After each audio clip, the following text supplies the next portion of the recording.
Il-Prim Ministru Robert Abela kompla jisħaq fuq l-importanza li wieħed jieħu d-doża addizzjonali tal-vaċċin kontra il-COVID-19. F'intervista fuq War Radio il-ħadd filgħodu, Robert Abela tkellem dwar is-sitwazzjoni tal-imxija f'pajjiżna u nnota kif b'differenza l pajjiżi oħra Malta għandha rata baxxa ħafna ta' nies li qed jiġu bżonn il-kura fl-isptarijiet, speċjalment fit-taqsima l-kura intensiva. L-appell tal-Prim Ministru kien ċar ejja nipproteġu dak li diġà ksibna. Pajjiżna kellna mijiet ta' ħajjiet li bis-saħħa tal-vaċċin ġew salvati wkoll. Issa issaqsini tgħid li wasalna?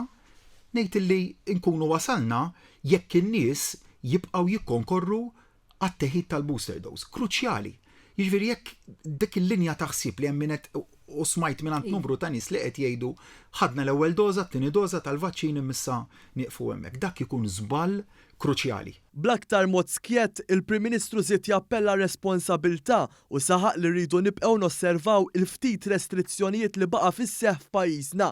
Dr. Abela qal li d-deċiżjonijiet kollha li ttieħdu tul l-imxija, inkluż dik riċenti brabta mal-ivvjaġġar minn u lejn reġjuni fil-kontinent Afrikan, dejjem ittieħdu favur is-saħħa tal-poplu Malti u Awċi. Id-deċiżjonijiet li bħala gvern bqajna noħduhom b'mod tempestiv xiġifieri li ma qadniex nittitubaw jew fil-li sejrin naħa u fil-li sejrin naħa oħra b'deċiżjoni kellna l-bieraħ.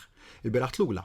It-teħid ta' deċiżjoni importanti ħafna li malli feġġet il-biża' ta' varjant ġdid tal-Omicron, tkellimt mad-Deputat Prim Ministru mill-ewwel u ħadna deċiżjoni. Il-Prim Ministru ħabbar u nnota b'sodisfazzjon l-opinjoni ferm pożittiva li l-Kummissjoni Ewropea ta' dwar il-budget li ressa il-Gvern għas-sena d-dieħla, opinjoni li kienet imsejsa fuq 3 konklużjonijiet. L-ewwel wieħed illi l-Kummissjoni Ewropea uriet li taqbel ma tbassir tal-Gvern fejn jidħol it-tkabbir ekonomiku dak huwa punt li huwa importanti ħafna, uriet ukoll li taqbel mal-miri fiskali tagħna kif imħabbra fil-budget u indikatu mbagħad ukoll li l-esperti tagħha huma tal-opinjoni tal-fema professjonali li dak imħabbar fil-budget jista' jintlaħaq. U dan huma aħbarijiet illi jimlewk b'sens ta' sodisfazzjon kbir u jinċentivaw fik aktar rieda li tkompli għaddej bil-ħidma tiegħek. Il-Prim Ministru semma diversi miżuri tal-budget fosthom l-inċentiv biex persuni jixtru proprjetajiet li l-hom mibnija l-aktar minn 20 sena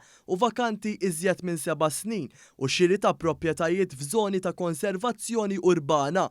Għalli fuq kollox il-Gvern mhuwiex bħala oppożizzjoni li ssejjaħ bħala daħk fil-wiċċ lotja ta' 11,000 euro li tista' titla b'1,000 euro oħra favur ix-xiri ta' vetturi li nixsu inqas. Fl-intervista l-mexxej Laburista tkellem ukoll dwar is-settur b'saħħtu tax-xogħol f'pajjiżna.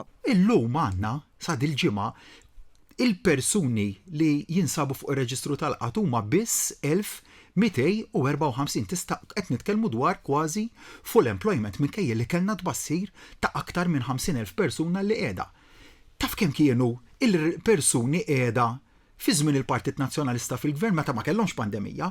Aktar minn 6 darbiet. Il-Prim Ministru qal li dan kollu jixxed l-investiment b'saħħtu li l-Gvern Laburista qed jagħmel fis-settur tal-edukazzjoni li jrid jimxi id fit mal-qasam tax-xogħol. Il-mexxej Laburista awgura lill-istudenti kollha li qed jiggradwaw f'dawn il-jiem mill-istituzzjonijiet edukattivi ta' pajjiżna.